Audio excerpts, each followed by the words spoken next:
Hello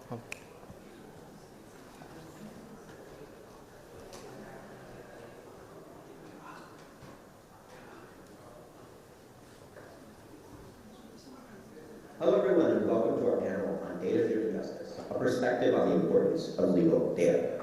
My name is Robert Mahari, and I'm pursuing a JD PhD at Harvard Law School and the MIT Media Lab. My work centers on computational law, leveraging computation to analyze, improve, and extend the law. Computational law is founded on a need for legal data, and so I'm thrilled to be hosting this panel today. Our world is increasingly powered by data, and national data ecosystems are collecting and analyzing data related to a multitude of different areas. And yet, despite its importance, critical importance, to well-functioning societies, legal data has evaded our attention. Our panel will discuss the importance of legal data, how it can be utilized for further development, and the key open questions and challenges in this space. To start, I'd like to pass it over to Professor Sandy Pentland for a brief introduction to this topic. Sandy has been doing work in this space for a long time and has been pushing regulators and the legal community to think differently about data. Sandy, take it away. Okay, thank you very much. Great to see this happen. So I've been involved with data and law for a long time. I was one of the first people to notice that all this data was coming off cell phones. Started the discussions about us that led to GDPR. The UN Secretary General appointed me one of his data revolutionaries to try and think about how data and sustainable development goals work together. But the thing that really sort of crystallized this particular interest is I was in Oxford hearing a rather famous person talk about all the dangers of data and AI in terms of bias and all sorts of things like that. And a relatively thin man got up afterwards and said, and he was the Justice Commissioner of Kenya. He got up and said, well, all the things you say may be true, but have you seen our justice system today? And it sort of opened this idea that, well, actually, we can't just be concerned about AI or data, we have to be concerned more about justice in general. And we all know that famously that law is code, but code is also law in a certain other way, which is that law is a expert system, but not of numbers or the sort of things that AIs would worry about. It's an expert system of human judgment, human values, and it has a structure, and it has all sorts of things that you can begin thinking about and asking today. Is this the sort of thing we want? And the sort of thinking that's required is the type of thinking that we apply to our medical systems or other systems like that are fundamental to our society, but haven't really been examined systematically until quite recently. And so I'm really glad to see this. I think that examination of the structure and dynamics of law is probably overdue, and I think will turn out to be enormously impactful. So take it away. Perfect. Thank you so much, Sandy. I thought we would start by just asking what exactly do we mean by legal data? What kind of data are we expecting governments and the private sector to be collecting and sharing? So if anyone wants to jump in on that question, otherwise I'll call on you. I'm happy to start. So I think, obviously it's important, I think, to think about two different types of things when we talk about legal data. Obviously, one way of thinking about it is the data that is generated by the formal justice system. So by that we mean, courts, tribunals, police, probation, even potentially data that's held by prisons. But I think also recognising that we are in the midst of a kind of global access to justice crisis, and many justice system problems, I think most justice system problems, particularly in the civil space, never reach determination by a court. So I think when we're thinking about what we mean by legal data, it might be worth broadening our conception of it to think about it as the data that's generated by the interactions between individuals, communities, and the network of rules and laws and legislation that make up our broader legal system. And by thinking of it in that way, we really kind of open up the potential potential for a whole range of kind of uses and potentially developing new approaches to actually tackling meeting people where they are when it comes to helping them to resolve their legal problems. Daniel, you've been collecting all sorts of data as part of the World Bank's initiative. Maybe you could dive in as well. How do you think about legal data? Yeah, thanks. So just as a brief introduction, I'm both a professor at the Judicial School of Economics and also been the lead principal investigator of a de jure project, Data and Evidence for Just Reform, incubated at the World Bank, and now a diverse team of lawyers, economists, computer scientists that work closely with governments, judiciaries, interests in administrative data, the potential for machine learning and randomized control trials to evaluate the effects of justice reforms.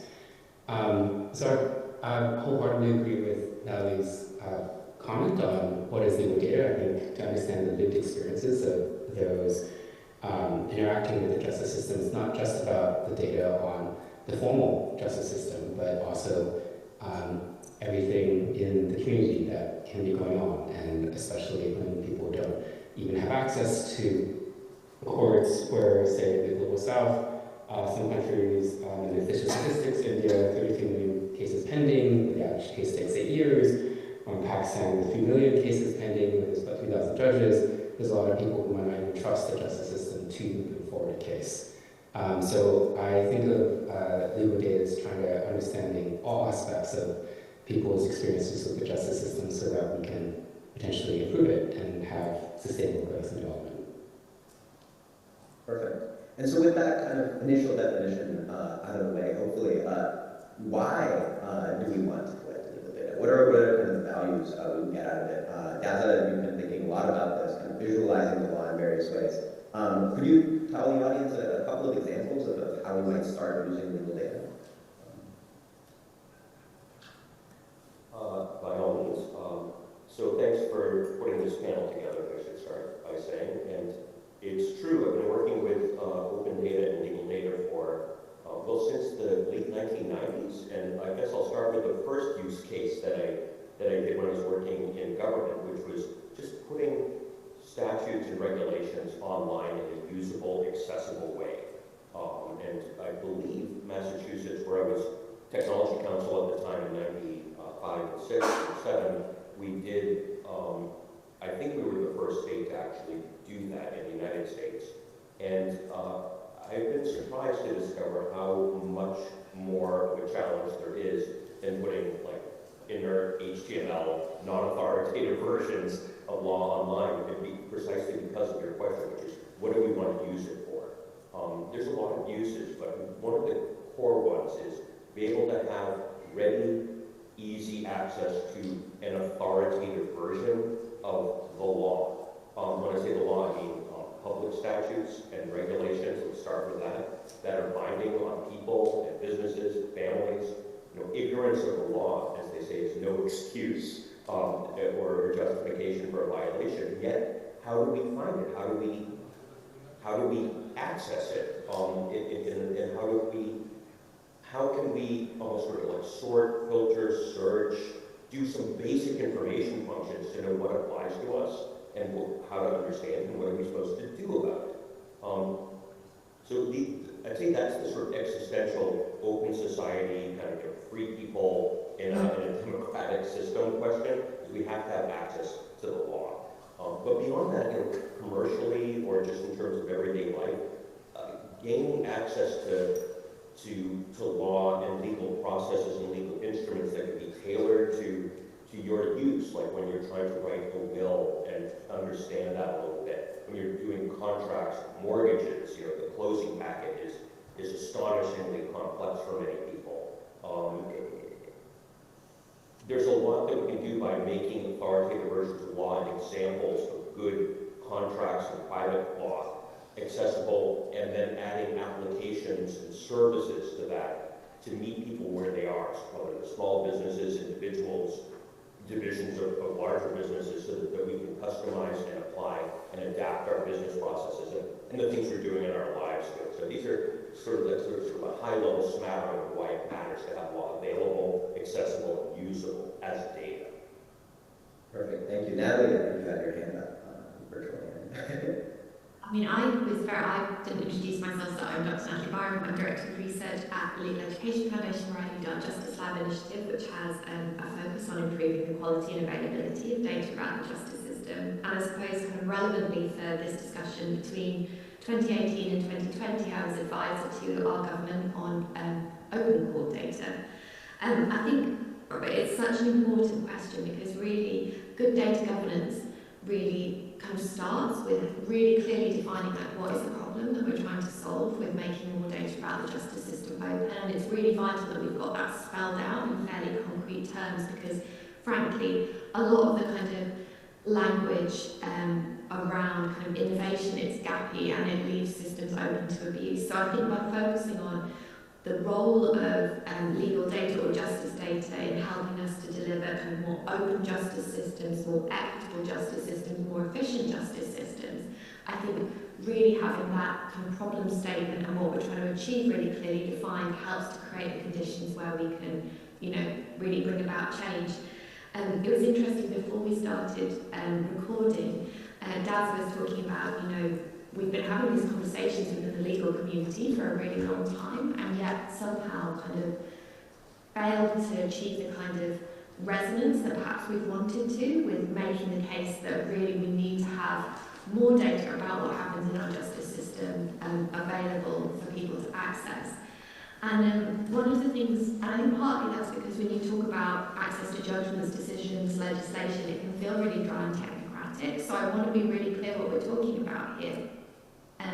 In the context of England and Wales, we're talking about people like Alex Kelly. Alex Kelly was 15 years old when he was found hanging in his cell in a young offenders institute.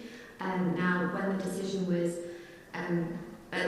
basically when he was sentenced, he'd had a horrific life up to that point. He was still a child when he died, but earlier in his childhood, he'd suffered serious sexual abuse. He'd had really serious kind of psychiatric problems, and the judge had simply not taken he should never have been sentenced to a young offenders institute in the first place. The judge had failed to take that into account when they were sentencing him, and really his case and cases of other children like him led to huge reforms in the way judges were meant to approach sentencing children and young people. And campaigners really were successful in what they called for. There were new sentencing guidelines introduced. But then when it came to actually following up and trying to understand, well, how has judicial practice changed, we're completely unable to do so. And the reason for that is because so few judgments and decisions from the Youth Court and from the Crown Court are actually reported. So when we're talking about what is legal data, why does it matter that we're able to access it? Yes, there's all this really exciting stuff around AI and efficiency, but at its most basic level, if you don't have access to judgments and decisions, the courts, you can't tell how well your legal system is functioning. You can't tell how well it's operating, and it really is as simple as that. There's a moral imperative for this, as well as the really exciting kind of technical innovation, AI kind of agenda for this. And I think it's really important that we, when we're making arguments for this, we centre both. Perfect. I really thank you for bringing up this human element, and I think it's important to realize that one of the things that makes legal data unique is the fact that usually it's related to some of the most harrowing experiences in people's lives, right? And so normally the way we think about this data is kind of analyzing it ex post, right? Seeing places things went wrong, and then investigating those. But Daniel mentioned random control trials as kind of a different way, a different lens through which to investigate the legal system. So maybe Daniel, you could share a little bit more on random control trials and the law. Happy to. So, in fact, there are 2 randomized control trials that others have studied that speak to the benefits of sort of more information about legal rules.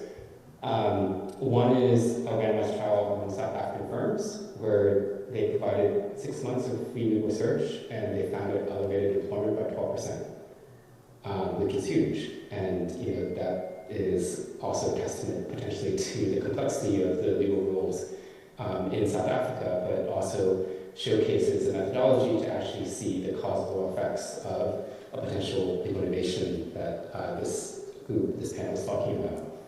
Another one was providing information about the rule of law, in this case, the speedier justice, to individuals in rural Pakistan. And they found it increased trust in formal institutions, reliance in formal institutions and decreased it in informal institutions that maybe are more prone to capricious justice. So those are both examples of RCTs that show how we can both examine or estimate the utility of legal data, but also actual impacts. And it's led to one of our projects here at Judicial, which we ran with the Kenyan Judiciary. Maybe the justice that Sandy was referring to in his intro remarks, where over a 5-year period they digitized their data courts records for the first time.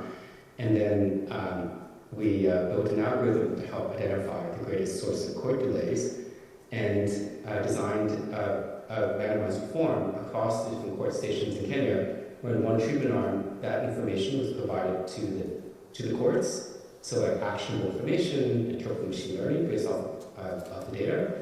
In the second treatment arm, we also provided the same information to prominent citizens in the local community, so accountability.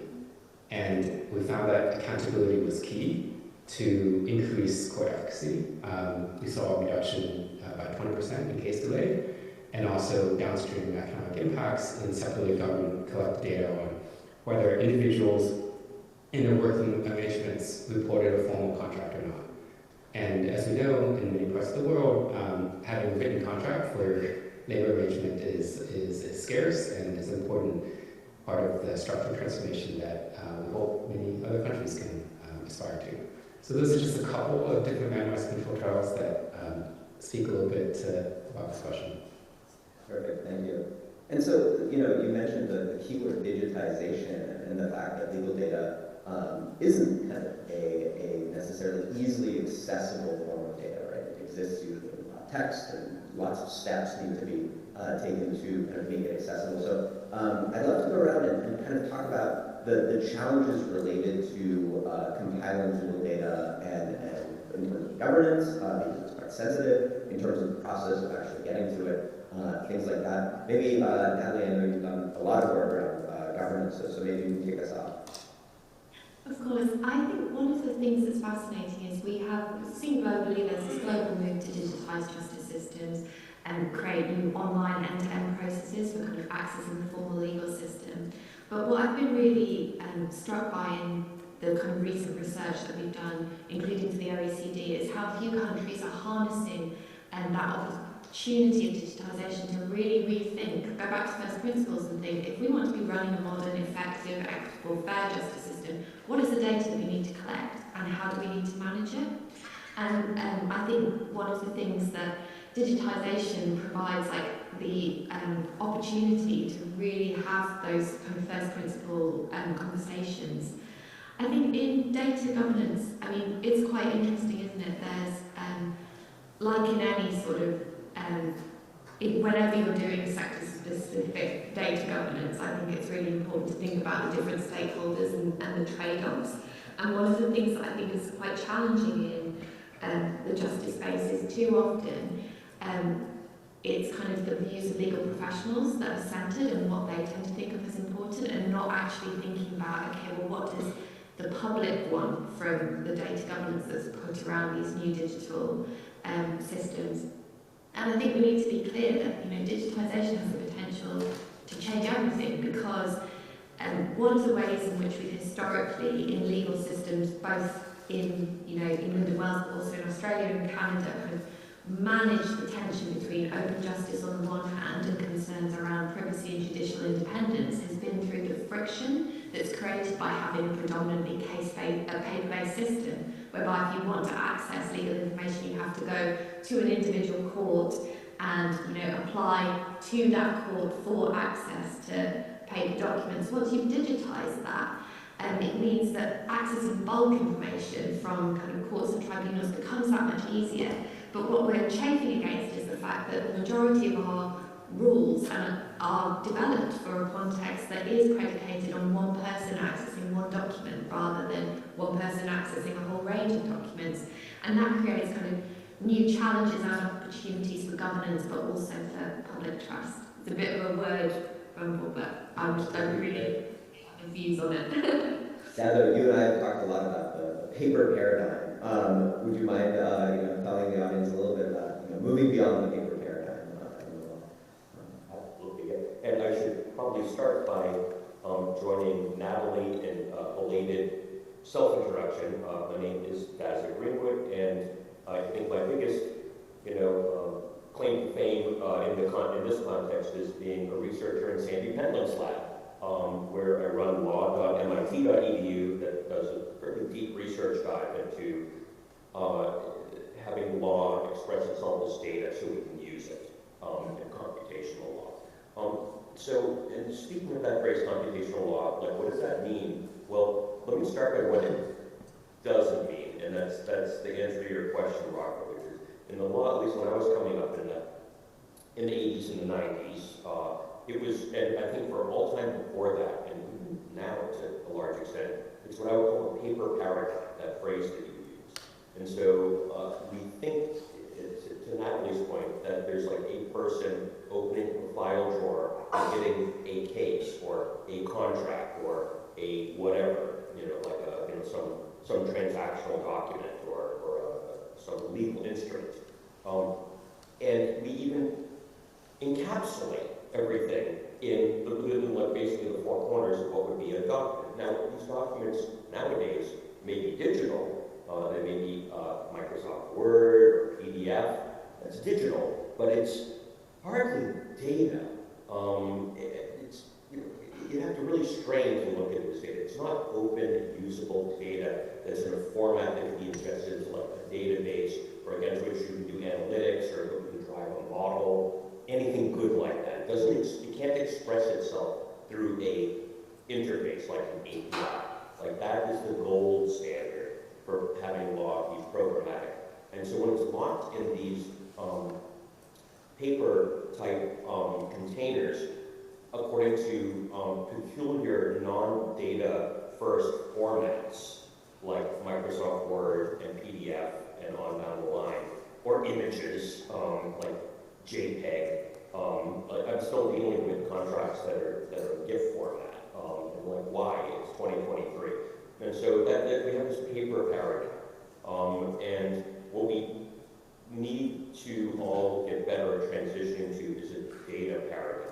And an idea of sort of like activities and flows of data that still needs to be governed and identified, individually, but that where we can start to make the most of it by breaking. And we're not the first. We won't be the first profession in law to do that. Like banking and finance did this decades ago. Decades ago, healthcare has done this decades ago. We're really all we have to do is catch up. And one of the things we have going for us is the new breed of artificial intelligence with generative AI. One of the many things it's good at is classification. This came up recently in our conversation today. When you've got a bunch of data coming, how do you start to understand the kind of thing that it is and kind of put it in the right categories? We could have armies of taxonomers and law librarians and reference wizards that could do that. That's incredibly costly and prohibitive, therefore. So that's been one of the barriers to transitioning the law to something more like open data. I was just on a call with a large European firm using Harvey, which is a kind of a reseller of OpenAI's model for the law market. They were saying one of the use cases that they think is really helpful is when they track global law in order to do just updates on a daily basis. This happened in Japan, that happened in Spain, what have you. Just being able to get a quick first cut of ingesting that, classifying this is a Japanese law that's going into effect in 2 years and it relates to tax. Or just doing like a quick classification is huge and could really be helpful to break out of the paper paradigm and get into, as one of the tools necessary for transition with data service-based paradigms. So there's a few thoughts on paper paradigm and why it's time to leave it behind. Perfect. Thank you, Dazza. Natalie mentioned earlier, and I think we mentioned a few times now, that there is a privacy concern related to data around legal systems, and so I'm wondering if we could talk a little bit about the risks of legal data collection, how we can start mitigating those risks. Maybe Daniel, since you've worked with so much data, have you kind of encountered best practices around? Well, first of all, what do you view as the kind of primary selection, and have you encountered best practices to mitigate them? Sure. So the context for this rears its head in my mind the most is in France, where there's been a lot of pushback for even accountability of judges who I view as civil servants, and their privacy concerns and concerns about using data analytics to predict their rulings. And my response has always been, actually, they are civil servants, public servants, and more accountability is the way to get them to, whether it's improving on efficacy, which is the example I just brought up, or improving on dimensions of bias, which I think is a topic that comes up quite a lot these days, especially in the United States, but also probably globally. When it comes to private citizens, I think there's a lot of work that has been going on in terms of like census data that people will try to do sort of linkages and to make sure that you still have like 5, 10, whatever is the minimal size within any kind of entity that you're able to download or able to analyze, making sure that you are protecting the private citizens vis-a-vis these types of data uses. In terms of the legal space, I can't imagine that these concerns would be any different. In fact, maybe it's even more important as it comes to the types of sensitive stories that Natalie was bringing up earlier. But happy to hear what Natalie has to say in terms of data governance here.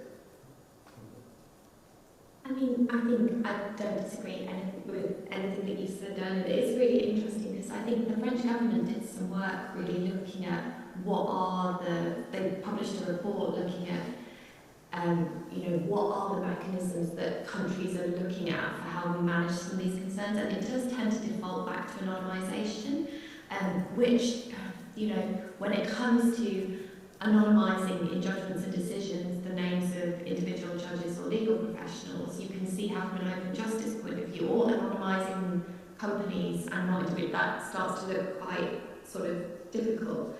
I think some of the challenges here is, I think Dazzy, you were really right to bring out the examples of like open banking and also in health. Certainly in the UK, there's been a lot of work and a lot of investment in having more informed conversation with the public about why health data matters for improving public health and why it's so important, and that people opt into schemes that help you to kind of share your data with researchers. So I think we've got some really well developed sort of solutions for making data available for research purposes, but where it starts to get tricky is having those conversations that are about making, where you've got, because of the primacy of open justice, where we're talking about reusing data which is formally in the public domain for a range of different purposes, which might include commercial purposes. And I think some of the work that really needs to be done is developing the tools to have a more informed conversation with the public about what this data is, why it matters, what are the potential benefits around reuse, and what are the guardrails that we need to put in place to prevent against some of the harms that can accrue from kind of misuse or abuse. But I think we did a study that was really looking at public attitudes to the reuse of data that is held in judgments and decisions from the civil courts. And what we found was we did some nationally representative polling, and something like 80% of the public were really in favour of sort of strong controls around the reuse, particularly for commercial purposes. There were concerns about data being reused to produce, new pathways for dispute resolution for people on lower incomes. And I think we really need to kind of face up to that and really invest in having more of those conversations to establish, my dog feels very strongly about this. I don't know if you can hear this clearly, just a massive, very worried, very sorry about that everyone. Online panels. But yeah, I think it's really important that as a community we invest in more of those approaches. I do also think that as exciting as I think the tech community bears some responsibility for this, because frankly, there's a lot of snake oil out there in terms of what people are claiming to be able to do with data, and that has really scared the horses with certain constituencies. And I think because there's been so little empirical study other than, the amazing studies that Dan has talked about, about what is the impact of making more of this available on key topics like public trust, judicial independence. What it means is we're unable at present to differentiate between risks that are kind of theoretical and illusory or like real, and that makes it very difficult when you're trying to have conversations, and all of the attention, certainly in our jurisdiction, has been on, and certainly in France too, like concerns about forum shopping, predicting case outcomes at the level of individual judges and what will that do to judicial independence. I think there's a lot of really basic stuff that we need to get right, and a lot more investment needs to be made in kind of understanding how real these risks are and how, testing the limits of technology. But I'll stand down now. But Brando wanted to come in, I'd love to hear what he had to say. Yeah, I wanted to, for any of the law students who are in the audience, but pivot the question slightly and bring up Dawes as an example. So credit scores are a machine prediction of what I might be doing on the next, loan, borrow, whatever, which is aggregated from all the other pieces of paper that were initially, individualized documents that people couldn't sort of merge together. So where was the normative? I mean, I imagine there might have been a normative debate around the acceptance and plausibility of credit scores floating around, and people can now probably purchase databases on individuals and their credit scores. But I'm wondering, where do we draw the normative distinction between the conversation that we're having right now about legal data and the rise in existence of credit scores? Well, credit scores are built on legal data, aren't they? Certainly in our jurisdiction. And one of the things that we're kind of grappling with in England and Wales is we've really not invested in really basic data hygiene, so data catalogues. There's an amazing, and also we've delegated the task of making a lot of legal data available to kind of private actors. So there's an amazing sort of organisation called the Registry Trust in England and Wales that makes data from the kind of lower level civil courts, so county court judgments, which you get against you if you got into debt, for example, and had a creditor claim against you. But one of the real quirks of the kind of regulation that set that system up was the Registry Trusts are able to publish the names of defendants in debt cases, but not claimants, not claimant companies, which seems from an open justice perspective quite nutty, frankly, and also from a public legal education perspective. I kind of understand who are the major organisations that bring debt claims and what policy responses might we want to bring to address those. It's a really odd sort of quirk. The other thing is we haven't fixed the information flows around the system. So one of the options when you enter into a county court judgment is you can opt to kind of adopt a repayment schedule, so you're gradually paying down that debt. There's no mechanism at the moment for the individual to tell the court that that's happening, and then for the court to report that back to the Registry Trust. So credit referencing agencies are unable to distinguish between someone who's not making any effort at all to pay down their debt and someone who's engaged in a repayment plan. And indeed, even the mechanism for reporting back to the court when a debt has been cleared is not been fixed.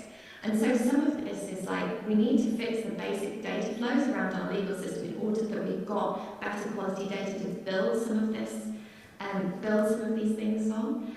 I definitely, sorry, that's probably a bit of a digression from your point, Daniel, but I'm really interested in, how we come to accept certain practices in other fields and not in this one. But I do think some of it is incumbent on our failure to kind of make the case for why this really matters beyond being a technical interest. I think if we can make the case that this matters for a whole range of reasons, maybe we'll get somewhere further. So this is a great transition actually, Natalie, because I wanted to talk a little bit about like the open questions. Like there are regulators in the room, there are technologists in the room. If we want folks to kind of realize the importance of open data, I think there are various areas that we should focus research and development on. So I'd love to go around, maybe starting with Daza. And what are the interesting open questions we have to work on, both in terms of technology and in terms of kind of regulatory gaps? Anything you've got? I think some open questions related to the collection and the use of legal data include determining the sort of, as we were just and kind of transparency and accountability on one hand, but there's other interests as well. I remember not long after 9/11, we did a serious audit of all of the open data, including some legal data that describe details of public buildings as part of physical plant management reporting and so forth that has security implications, frankly. So I think there's multiple balanced interests that need to be balanced here, and that's not going to go away. That's going to become more urgent as I'm going to say as, not if, we move forward with making the law more open and accessible as data. There may be some kind of ethical considerations. Data is the primary ability enabler for generative AI. As I mentioned earlier, I honestly think that's the big news, and that's going to be a huge economic driver in the years to come. It has the opportunity to start to bridge some of the gap with access to justice for people that maybe can't afford an attorney or access to a highfalutin legal research database. But that has countervailing questions. Again,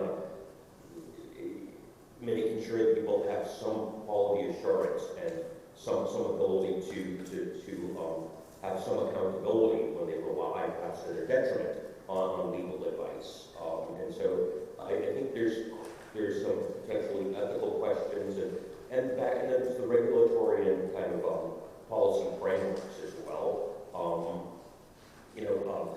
The open data portals for the rest of the government data will take us only so far with legal data. At some point, we need more bespoke governance and workflows, approval chains, even like schema and taxonomy, embedded data, inputs and outputs.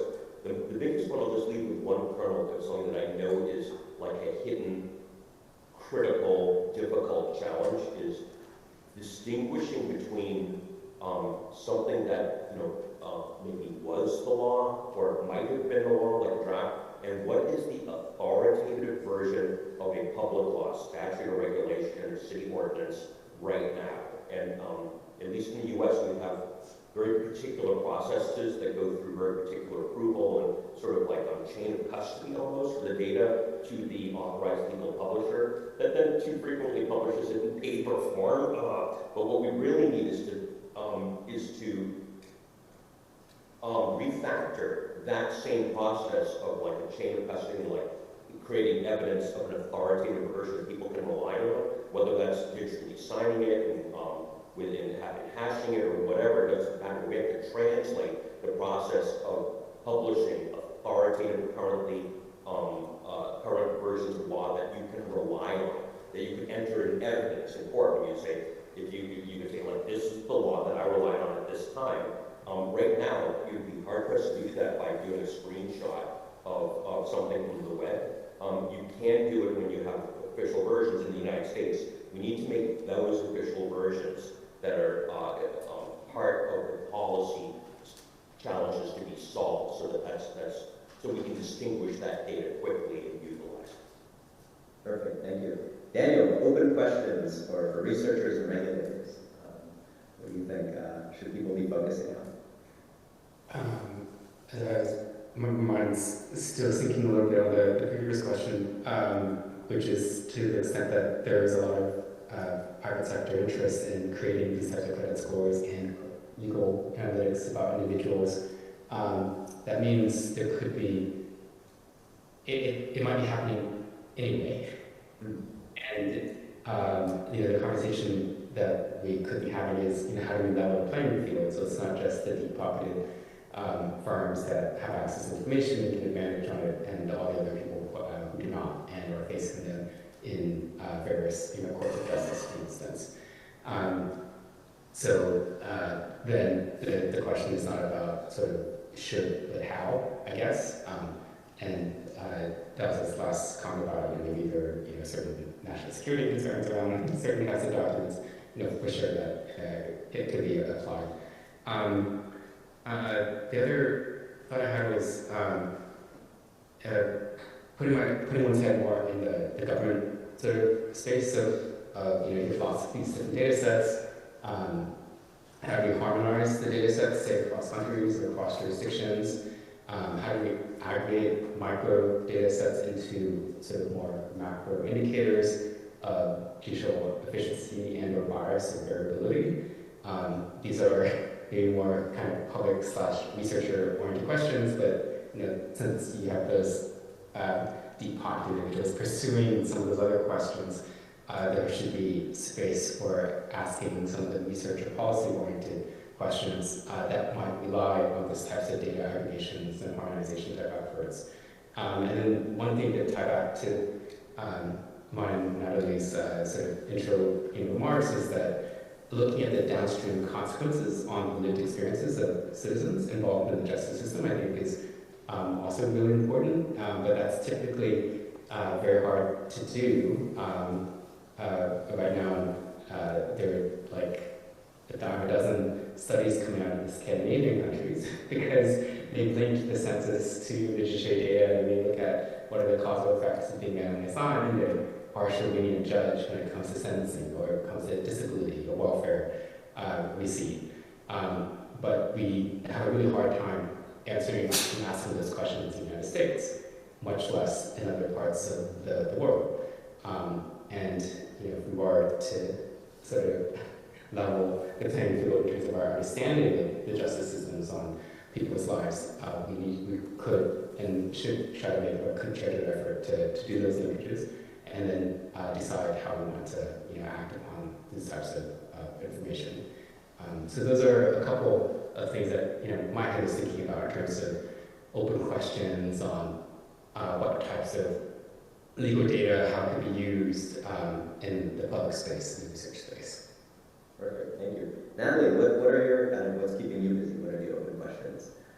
Oh, I think so, two for regulators and two for research. So on the regulation side, I think one of the things that makes the kind of justice data landscape more complicated than open banking or than health is that we're not talking about one actor that has a monopoly on access to information. As Daniel's alluded to, a lot of this data is held by kind of different actors, private actors, so big insurance companies who are able to repeat players.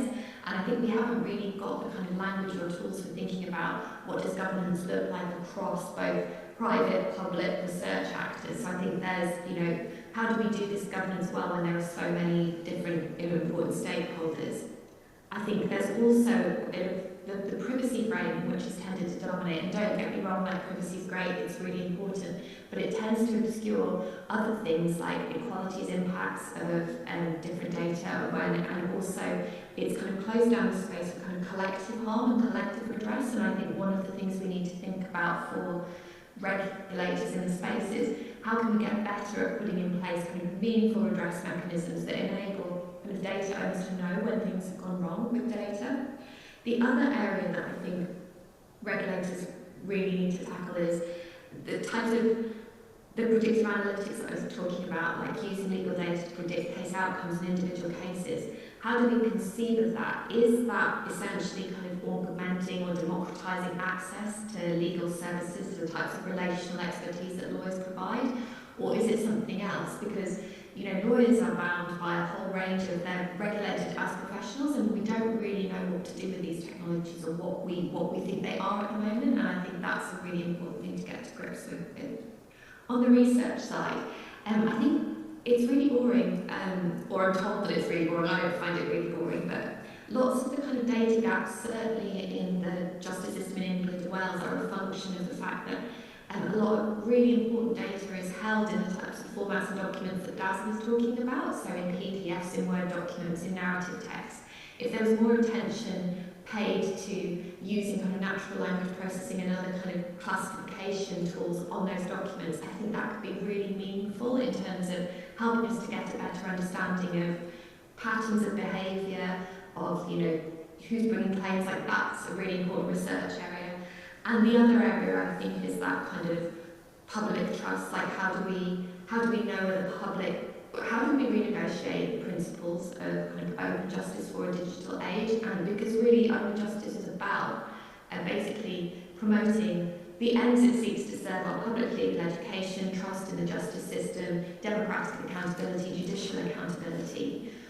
How do we translate that into a world where more of these processes are happening not in a courtroom, but like within closed online systems. Like what does open justice look like? And that feels like a big kind of research agenda as well. So those are my kind of four areas.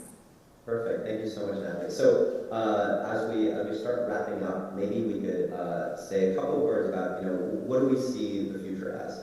What are we hopeful for? And if you have any other kind of closing remarks to leave folks on a good note, maybe you can share those as well. So maybe starting with you guys, what's the future look like for legal data? The future is bright, and I think the trend is good. And, I think every year there's a march toward more openness, toward more accessibility in general of the law, and I think there's innovations that are happening in the public sector, but there's also a lot going on in the private sector, making the most of what is available to kind of bridge that last mile to people to make things usable. There's a lot of interesting open source projects as well, similarly to make use of law and do help people with some of the functions that they need. I think I'm going to come back one more time to I guess, a theme for me today, which is generative AI, things like in the chat context, ChatGPT, but so much more than that. There's a lot of things beyond a chat interface where this type of technology is making possible capabilities that were up until now impossible to do. And this technology takes like a duck to water very well to law. Why? Because large language models like large language models, and the law is a large language model. You could say the law is uniquely language-based as a field, as an endeavor. It seems to be a particularly good fit for the capabilities in general of generative AI. Obviously, there are limits and risks, right? I think looking forward, adopting these capabilities and utilizing them and coming up with the right safeguards and guardrails for things like factual accuracy, checking legal reasoning, correct citation, et cetera, et cetera. But that's a relatively small gap when you look at how good it is at assisting people in starting to get access, starting to understand what types of laws may apply to something, starting to come up with first drafts of things, whether it's a demand letter, a statute, a contract. This technology is really good at law and legal processes. So I think in the future, we're going to have our hands full for years to come just with the current version of this technology, learning how to apply it well and what kind of safeguards and protections are needed for that application to be responsive. Perfect. Daniel, what does the future look like? What are you excited about? Yeah, I think large language models is super exciting. And in terms of what's a big research question that I'd love to get answered is the legal justice in terms of market level constraints to economic development. And to the extent that we can start to use these large language models to help the justice system sort of generally, hopeful to see some concrete proof evidence going forward. And then one really last, just to plant some concrete ideas, doable ones for anyone student-wise who's listening. Natalie was referring to using NLP to look at some of the existing documents out there. And I think this is something that I presented in a panel of dozen, maybe a couple of years ago in France, where we used word embeddings on judges' own writings and found that they displayed differences in what might be interpreted as implicit associations or explicit associations because they're writing it, and found that it was actually associated with how they treated their female colleagues, whether they reversed their lower court female judges, whether they cited the female judges as often, how they assigned opinionship to junior female authors and panelists. And we've also done a similar kind of study in Kenya, and to the extent that those of you are having lots of piles of data on your own courts, judiciaries, start to see if the judges are displaying differences in textual attitudes. And then the very important question that's been asked to me is, what do we do about it? I don't know. I'll find it over to Natalie some final comments. No, I think that's brilliant. I think really future looks like to me is the opportunity of digitisation is really all around, the opportunity to reorientate our systems from the way they've been structured at present, which is to count things that matter to the system, to legal professionals, and move away from actually counting cases to counting people. Because the reason why getting this right and why justice data matters so deeply is because the operation of the justice system really matters. It has really profound and far-reaching consequences for the lives of people, for individuals. And certainly in England and Wales, we do a lot of talking about having the oldest and best legal system in the world. You can fight us on that, but it really offers the opportunity to move away from this kind of culture of paternalism, this culture of exceptionism, and this culture of designing laws and legal processes on the basis of anecdote or impression, towards actually treating the justice system like a system, like the system that it is, that's really deeply important and consequential. And so for me, the future looks like moving away from counting the things that matter to the traditional sort of stakeholders in the justice system, and moving towards counting the things that matter to people and making the system better for everyone. Super. Well, on that note, thank you all so very much. This will conclude our panel. Have a lovely day. Thanks a lot. Take care. Thank you. Thanks.